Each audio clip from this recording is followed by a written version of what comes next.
we've realized that industrialization should be at the epicenter of our economic growth. Every sector is almost virgin. It's looking for investment, yearning for investment. And as I've said, the greatest capital that we have is human resource. And this capital needs to be trained. It needs to be equipped with the necessary tools required in the 21st century.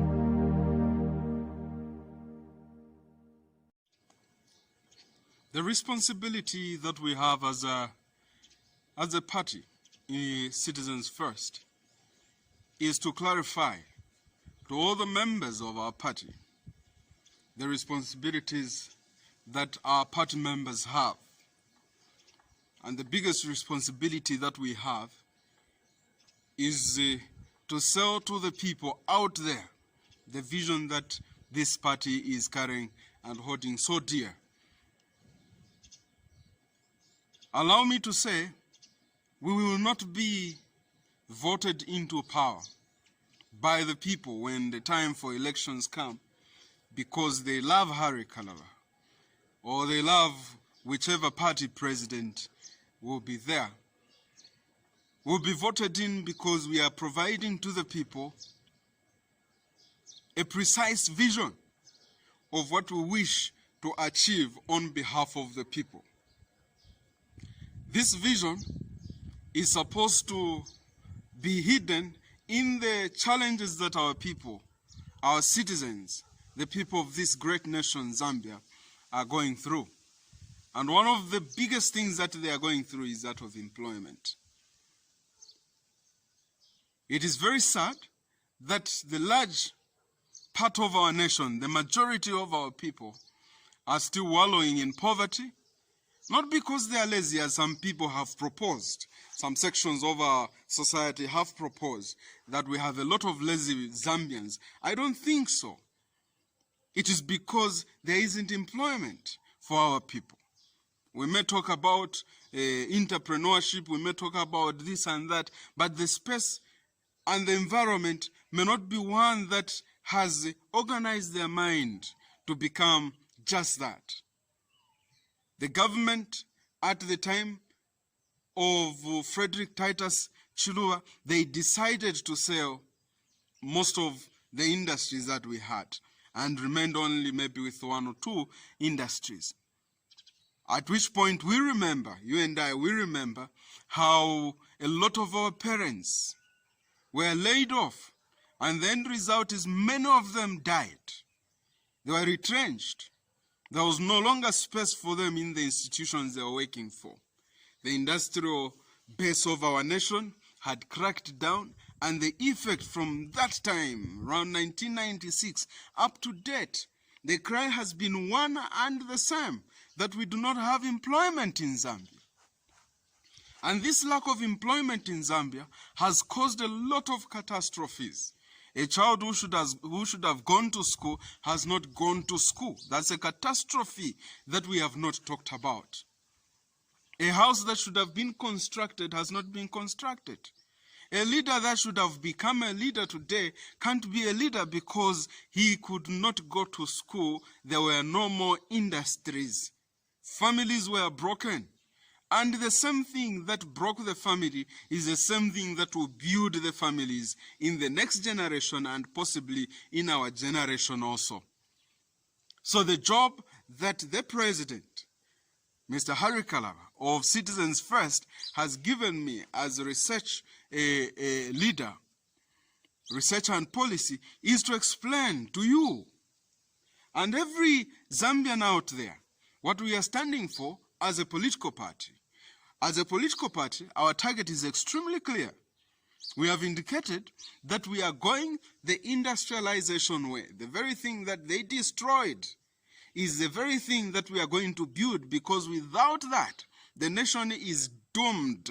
The nation is in trouble. So we are going to industrialize the nation. How do we intend to achieve this? We are going to achieve this by way of an industrial revolution. We have proposed an industrial revolution. What is an industrial revolution, or simply what is a revolution? A revolution is a change of mindset.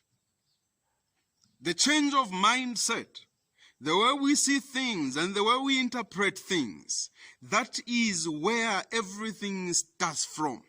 Now, if the leaders themselves have a mindset that is not revolutionized, the mindset of fighting one another, then there is no development that the nation is going to have. Leaders must clarify where they want to take their people. And sometimes leaders may not have clarified thoughts.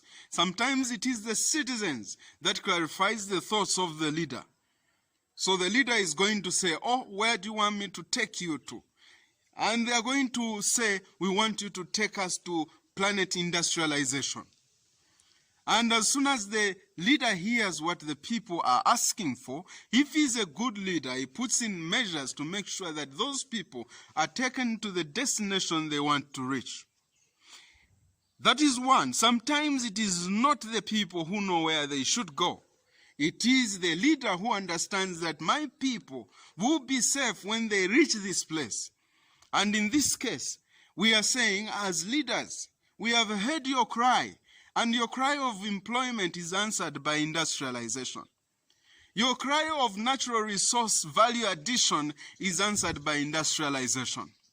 Your cry of us stopping wearing salaula, second-hand clothing in Zambia 60 years after independence, when we can manufacture, we have very high-quality people who can dress up the nation, can only be solved through the process of industrialization.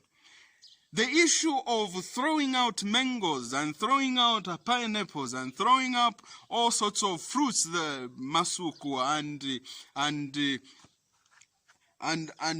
misekese and all those traditional fruits can only be solved by industrialization as we learn how to preserve and how to turn some of those into juices that we can drink with family when we are having a good time. And as leaders, our proposition is simply industrialization. We are saying therein lies the solution.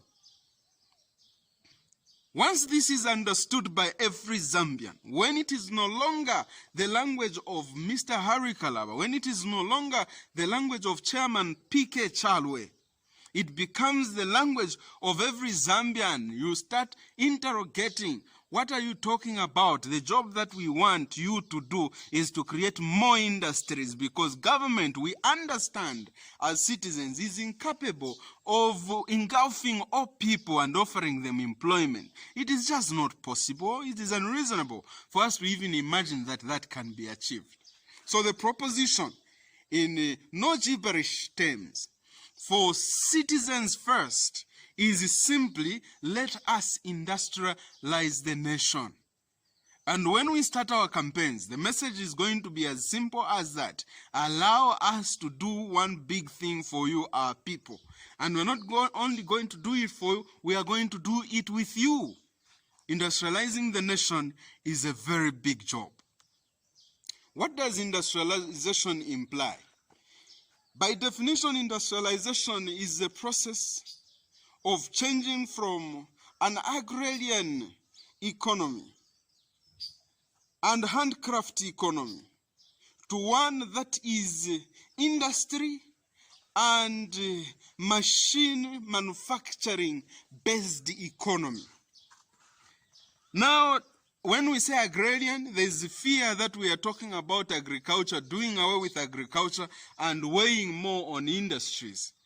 Well, let me not agree with you. Let me disappoint you by telling you that agriculture remains intact, except we add to it an aggressive industrial attachment to it, so that not only are our peasant farmers doing their agri with simple machines, we provide with them with the minimum machinery required for them to increase their agricultural yield. And not only are they doing that, once their yield is done, they feed into the different industries that that adds value to the products that they are giving to the people. That is what we are saying. So you see, just from an agricultural person there, When machines are produced, there will be mass production. Mass production implies mass yield. Mass yield implies the need for an industry that adds value in way of preservation, in way of value addition, so that not only do I need to eat the mango at this time, I must eat it also out of season. So we are saying more industries in agriculture that adds value, more industries, and also industrialization implies change in the transport sector. And when we say transport sector, we are saying transport sector includes the road network, transport sector includes the railway network, transport sector includes the airways, then transport also includes the marine or the rivers and lakes that we have. All those are forms of transport. And we are saying we are not going to only think about the road network and the rail. We are saying all angles of our transport system is going to be industrialized. For the first time in Lusaka, we are going to see flyover bridges. We are going to see roads that are going underground right in Lusaka.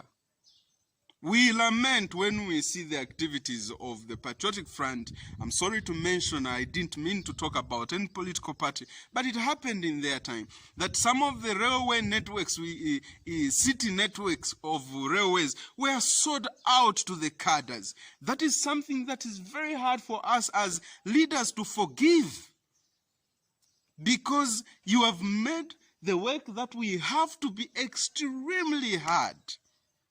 We need a railway network within Lusaka town and other provinces, districts, townships that are able to accommodate that. But those who governed under PF did not do us justice. They allowed lawlessness to the level where there was a railway network. Even today, you go there, you find there is a house. To the level where we have houses which are so close to the railway line as we are approaching Lusaka from Kafue. All those anomalies must be corrected. Those are the issues we are saying. We must industrialize this nation. The water body systems of our nation, they are an economic value for our nation. That must be understood. Without which we can do very little. We depend on water. Lusaka feeds from Kafue. Southern province feeds from some rivers from there. And if not, there is water underground, the aquifer from underground. All those are supposed to be utilized to the max. We are expected to be leaders that have a good vision of what we are doing. So we talk about the rest of the water bodies in Zambia. Kafue, for instance, as you are entering Chikankata from Kafue, just by the checkpoint there, you can see that our rivers are manned, not for development, but for fear of God knows what.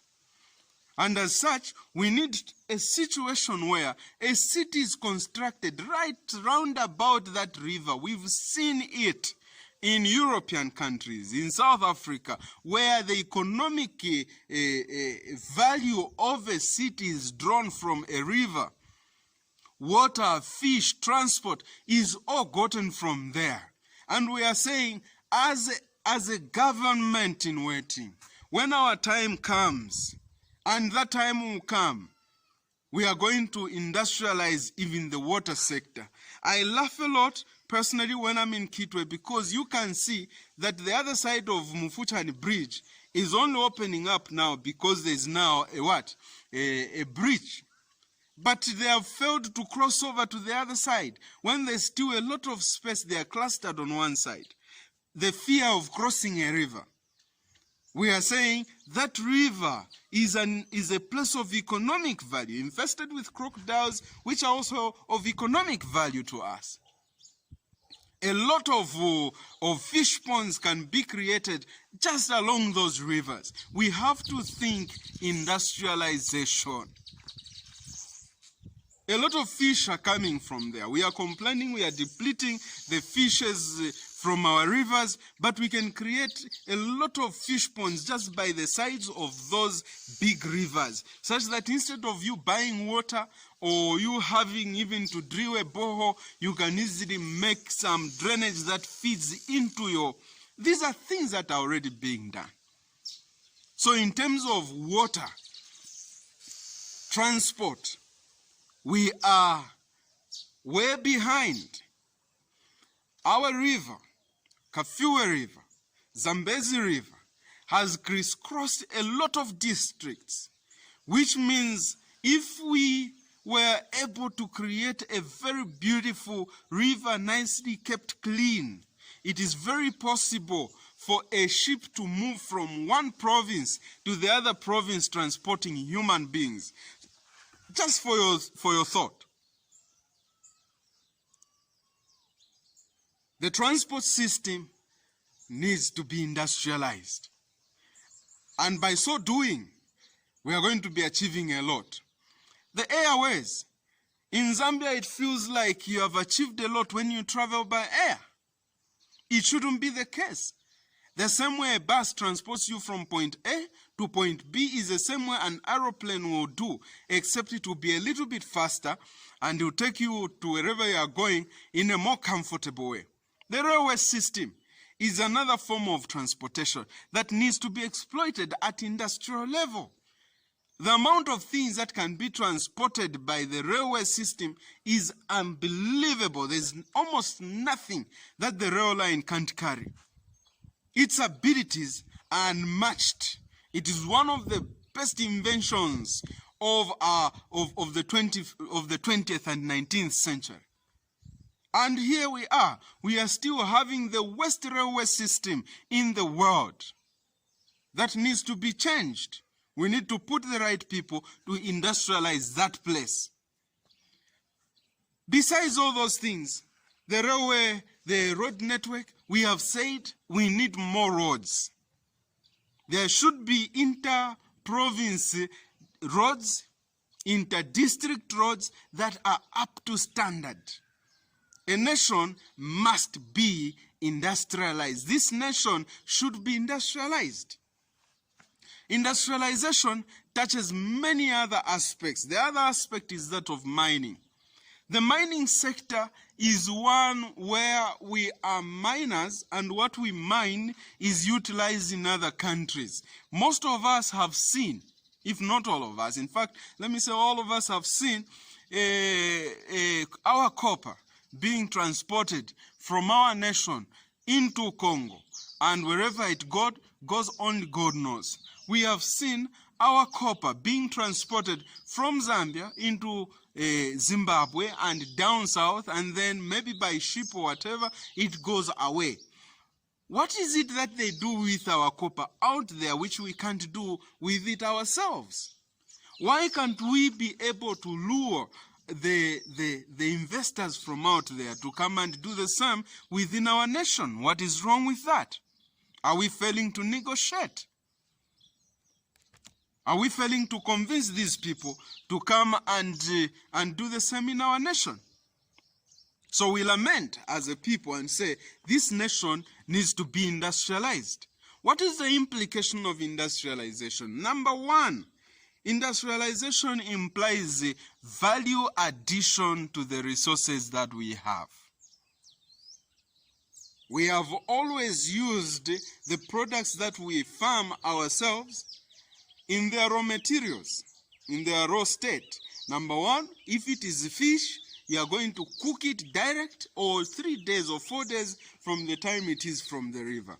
We are saying through industrialization, tinned fish, something we already are accustomed to, can be done right here in Zambia using the bream, carpenter, and whatever that we have. Industrialization is the way to go. Besides that, in the mining sector is the other sector where we can start producing a lot of our own things. So natural resource value addition is number one. Number two, employment. There's massive employment that comes from the process of industrialization. For every industry you may have a minimum of 100 people being employed. 100 people implies 100 families. 100 families implies maybe 1,000 people being affected by one company. And those are directly employed. Now, let's talk about those who are benefiting by way of being associated, by being suppliers, by being consulted, by being researchers, and whatnot. All those people are benefiting from that one industry. That is very crucial. Besides all those, there's now the other major issue of putting away pressure from government. Government is the one, when there's no employment in government, in a country, it is government that suffers. So we are saying, let's see, take away that pressure from the government. Industrialization implies the creation of opportunities for training. People are being taught to train. For what? When you are trained because there is a target place where you think you can work from. Without an industry, why should anyone even be trained? That's why we have a lot of trained people who are not employed, because we encourage them to train and we never provided the industries for them to work with or to work from. What have we seen? Leadership always saying, you need to be entrepreneurs. You need to be entrepreneurs. Well, let me say this. Not everybody is meant to be an entrepreneur. And Citizens First is saying, we may not provide you employment right away when one day we form government. But the truth of the matter is, you will see that efforts are being put to retain the more than 100 industries that the government of the Republic of Zambia, through some elements, privatized in 1996, as they boasted at the time. And we have seen the effects, which are very, very negative. And we can see that even in our current times, we are not going anywhere. Let's just call a spade as a nation. In terms of employment, we are not going anywhere. Very soon, even the government will feel the burden, because those who have been employed, they will soon, the numbers they think they have taken from the labor market will soon be filled up with another more than 30,000 people.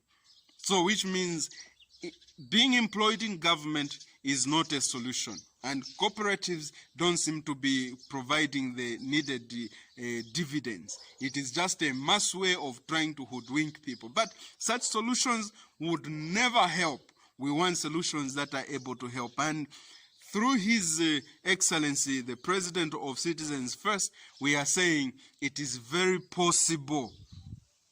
It is very possible for us to have industries. Industrial revolution starts with you. When you start talking industrialization, you are not saying it away from agriculture. When you are saying industrial revolution, you are not saying it away from mining. You're not saying it away from the engineering disciplines or health disciplines. All these things, they all feed from the process of industrialization. What we bring that is different is simply an admission that the solution is in the heartbeat of industrialization. When we are able to look at industrialization and see it as a solution, then we are going to be able to progress and provide the necessary solutions to the people. The man for the job is our president, His Excellency, Honorable Harry Kalaba. He's very capable, and we continue to give him support. This message is a message that I personally hold dear.